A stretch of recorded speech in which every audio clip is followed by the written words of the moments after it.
পুতুলরা খেতেই পারে না, তাদের আবার জন্মদিন কি? পুতুলরা সব পারে, কে বললো পারে না?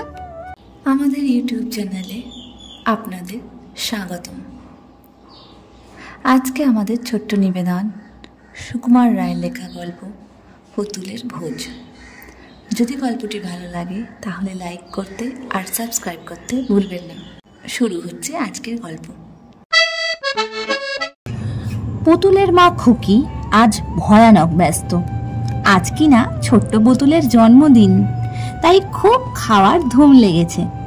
ছোট্ট টেবিলের ওপর ছোট্ট ছোট্ট থালা বাটি সাজিয়ে তার মধ্যে কি চমৎকার করে খাবার তৈরি করে রাখা হয়েছে। আর চারিদিকে সত্যিকারের ছোট্ট ছোট্ট চেয়ার সাজানো রয়েছে পুতুলেরা বসে খাবে বলে। খুকির যে ছোট দাদা, তার কিনা 4.5 বছর বয়স, তাই সে বলে পুতুলরা খেতেই পারে না, তাদের আবার জন্মদিন কি? কিন্তু খুকি সে কথা মানবে কেন? সে বলে পুতুলরা সব পারে, কে বললো পারে না? কে বললো যে কখনো কোনোদিন তারা কথা বলে না, কখনো কোনোদিন খায় না?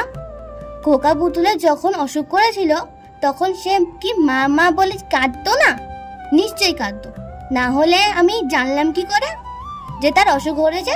খুকির দাদা এসবের জবাব দিতে পারে না, তাই সে মুখ ভেঙচিয়ে বলে বোকামি, হাদামি। খুকি গেল তার মার কাছে নালিশ করতে। মা সব শুনে টুনে বললেন, সব সময় সকলের কাছে কি পুতুলরা জ্যান্ত হয়? যেদিন দেখবি পুতুল সত্যিকারের খাবার খাচ্ছে সেদিন ছোদ্দাকে ডেকে দেখাস। খুকি বললে, আজকে যদি ওরা জেগে ওঠে খাবার খেতে থাকে তখন কি মজাই হবে। আমার বোধ হয় রাত্রিরে যখন আমরা ঘুমিয়ে পড়ি তখন তাদের দিন হয়, তা না হলে আমরা তো দেখতে পেতাম সেই যে একদিন টিনের তৈরি পুতুলটা খাট থেকে পড়ে গিয়েছিল। নিশ্চয়ই ওরা রাতে উঠে মারামারি করছিল, না তো খাট থেকে পড়লো কেন? আজ থেকে আমি ঘুমাবার সময় ভালো করে কান পেতে থাকবো। পুতুলের জন্মদিনে কি চমৎকার খাবার! ময়দার মিঠাই, ময়দার পিঠে, ছোট্ট ছোট্ট নারকেলের মোয়া আর ছোট্ট ছোট্ট গুড়ের টিকলি, এমনি সব আশ্চর্য আশ্চর্য জিনিস। রাত্রে শোবার আগে খুকি তার পুতুলদের ঝেড়ে মুছে নাইয়ে খাইয়ে ঘুম পাড়ালো আর বলে দিল, এই দেখ খাবার টাবার রইল, রাতে উঠে খাস। কোথায় কে বসবে, কোনটার পর কোনটা খাবে, ঝগড়া করলে কে কি শাস্তি পাবে সব বলে তারপর দুষ্টু পুতুলটাকে খুব বকে ধমকে আর ছোট্ট পুতুলকে জন্মদিনের জন্য খুব খানিকটা আদর টাদর করে তারপর খুকি গেল বিছানায় শুতে। যেমনি শোয়া অমনি ঘুম। খুকিও ঘুমিয়েছে আর অমনি ঘরের মধ্যে কাদের টিপ টিপ পায়ের শব্দ শোনা যাচ্ছে।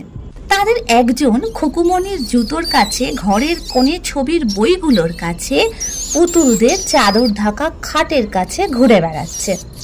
এটা ওটা শুকছে আর কুটুর কুটুর করে এতে ওতে কামড়িয়ে দেখছে। খানিকটা বর্ণপরিচয়ের পাতা খেয়ে দেখলো, ইস ভালো লাগে না। জুতোর ফিতেটা চিবিয়ে দেখলো, একটু নষ্ট। টিনের পুতুলটাকে কামড়িয়ে দেখলো, ওরে বাবা কি শক্ত। এমন সময় হঠাৎ অন্ধকারে তার চোখ পড়ল টেবিলে সাজানো ওসব কিরে। দৌড়ে চেয়ার টেয়ার উল্টিয়ে এক লাফে টেবিলের ওপর চড়ে এসে একটুখানি শুঁকেই ব্যস্ত হয়ে বলল, ওগো শিগগিরই এসো, দেখে যাও। অমনি টিপ টিপ টুপ টুপ ট্যাপ ট্যাপ ফাপ করে সেই রকম আর একটা এসে হাজির। ঠিক সেই রকম লোমে ঢাকা ছেয়ে রং, সেই রকম সরু লম্বা লেজ আর সেই রকম চোখা চোখা নাক আর মিটমিটে কালো কালো চোখ। দুজনের উৎসাহ আর ধরে না। তারা বলে, এটা কি সুন্দর, ওটা কি চমৎকার।